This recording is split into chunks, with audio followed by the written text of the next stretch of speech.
Salam jumpa pemirsa, apa kabar? Anda pagi ini saya David Michael bisa kembali menjumpai Anda di obrolan pagi AFB TV Kupang. Dan pagi ini pemirsa kita akan berbicara tentang sistem informasi data online atau yang lebih keren lagi kita kenal ini Sidonal. Mungkin sebagian kita belum tahu apa itu Sidonal.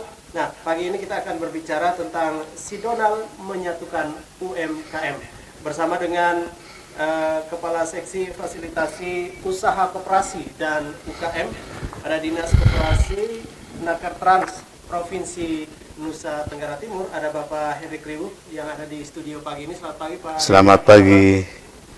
Ya, selamat pagi pemirsa. Sehat. Puji Tuhan bisa tiba di sini dengan selamat. Ya, baik. Pagi ini kalau kita berbicara soal Sidonal, ya ini angin segar nih Pak Hendrik.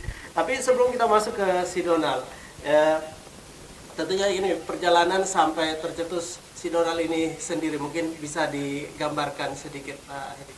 Oh iya, kalau Sidonal awal munculnya itu memang ada sejarahnya Sidonal. Jadi awal itu saat saya mengikuti PIM 4 lingkup pemerintah Provinsi NTT tahun 2018. Jadi saya coba memahami tupoksi saya sebagai seorang kepala seksi fasilitasi usaha, koperasi dan UKM yang membawahi langsung terkait data UMKM. Jadi saya memahami tupoksi, lalu saya identifikasi faktor penghambat dalam tupoksi itu, lalu saya membuat inovasi. Nah, inovasi apa yang saya lakukan? Saya ambil dari sekian tupoksi saya itu, saya ambil salah satu yaitu data online UMKM. Nah, data online UMKM itu yang saya namakan Sidonal, jadi Sistem Informasi Data Online UMKM, terintegrasi di NTT. Jadi itu yang saya coba lakukan. Nah, ini untuk artinya untuk menyatukan seperti itu ya. Ini larinya ke satu pintu seperti itu. Nah, ini juga kalau kita berbicara soal sistem informasi data online, tentunya ini untuk perkembangan sekarang ini semuanya kan harus tersistem juga, berkaitan juga semua kalau kita lihat ya semua melalui online ya. Kalau mau dibilang seperti itu, kira-kira seperti itu. Nah, untuk mengurangi berkaitan juga dengan kesibukan, aktivitas dan lain sebagainya, dan juga kerja dari teman-teman di Dinas Koperasi Nakar Trans Provinsi NTT itu sendiri. Nah, ini apa kabar UMKM di NTT sendiri, Pak? Ya, luar biasa. UMKM di NTT ini memang kita kemarin tahun 2019 itu nomenklaturnya berubah dari Dinas Koperasi dan UKM menjadi Dinas Koperasi, Tenaga Kerja, dan Transmigrasi. Jadi digabung tiga kementerian, jadi memang beban kerja kita semakin bertambah. Satu provinsi diurus oleh satu bidang.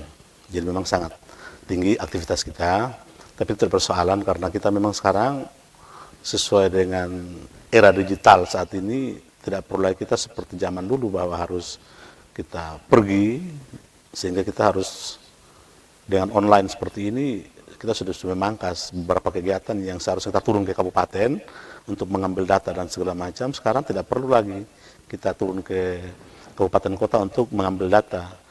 Nah, memang antusias dari pelaku UMKM ini sangat tinggi.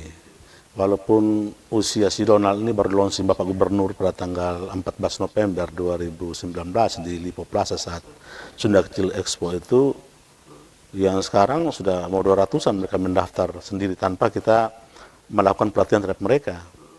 Jadi mereka hanya membuka di website ya, atas promosi dari teman-teman juga dari media, sehingga mereka coba mengikuti dan mereka mendaftar sudah 200-an sekarang di web mereka mendaftar. Yang paling tinggi itu Februari kemarin, itu hampir 60 orang mendaftar. Baik, menarik sekali. Ini kalau kita berbicara soal bagaimana juga masyarakat yang mau untuk artinya ini usaha ya, usaha mikro, kecil, menengah itu sendiri, dan bergabung juga dengan sistem informasi data online itu sendiri. Pak Hendrik, 200-an ya, untuk 200-an. Nah, tentu juga perkembangannya ini juga semakin cepat sekali. Nah, tujuan dasar mungkin ya, tujuan dasar dari Sidonal ini sendiri, Pak Hendrik. Jadi kalau sesuai topik kita pagi ini, Sidonal menyatukan UMKM di NTT, memang ada beberapa konsep yang coba kita terapkan. Yang pertama itu si Donald menyatukan UMKM. Jadi kita harus lihat dulu latar belakang si Donald itu tujuan untuk apa. Nah, yang pertama itu kan kemarin waktu saya lihat kita masih sistem offline semua. Nah, setelah itu saya berpikir, si Donald harus online. Nah, yang pertama itu si Donald ketika kita mendaftar, kita mendapatkan izin online dari si Donald itu sendiri. Jadi pelaku UMKM bisa dapatkan izin usaha itu kapan saja, di mana saja, dalam jangka waktu tidak sampai 5 menit. Dengan menginput data yang ada di si Donald, kita sudah buat formnya. Begitu dia selesai, dia bisa print sendiri dan mencetak sendiri izin usahanya. Tapi ini kita masih menggunakan regulasi PP 98 tahun 2014. Nah, setelah si Donald sementara berjalan, muncullah PP yang baru, yakni PP 24 tahun 2018 kemarin, sehingga di situ digarisbawahi bahwa seluruh izin usaha mikro terpusat satu pintu, yakni OSS. Nah, OSS ini kan dia mengeluarkan izin usaha yang notabene adalah program pemerintah pusat yang mewajibkan seluruh provinsi, seluruh daerah di Indonesia ini harus satu pintu. Tetapi terkait dengan data, kita tidak dapat. Kita hanya dapat izin usaha mikro, kecil, menengah dipegang, tapi data kita tidak punya di NTT. Sehingga saya coba kembangkan lewat si Donald, ketika mendaftar kita mendapatkan izin, kita dapat ada 5 tabel data by NMBRS pelaku UMKM, sehingga mempermudah pemerintah, mempermudah stakeholder kita, mempermudah siapa saja untuk mengetahui jumlah UMKM yang ada di NTT, lalu jenis usaha apa saja yang mereka tekuni dalam berusaha di NTT ini, sehingga mempermudah memantau perkembangan UMKM. Juga kita akan lakukan tahun ini pengembangan UMKM ini, karena saya buat dalam 3 tahap untuk si Donald ini. Yang pertama itu saya coba mendesain kemarin jangka pendek waktu PIM, lalu yang kedua itu saya coba lakukan pelaksanaan jangka menengah itu 2019. Lalu 2020 ini saya coba melakukan pengembangan aplikasi ini. Nah, dalam tahap pengembangan inilah yang sekarang saya coba merintis.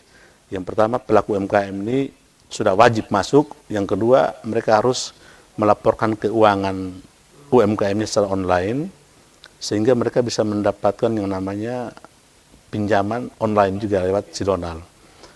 Nah, si Donald ini di samping itu kita tahun ini juga akan melakukan pengembangan digital marketingnya. Lalu yang terakhir itu kita akan lakukan antar gratis.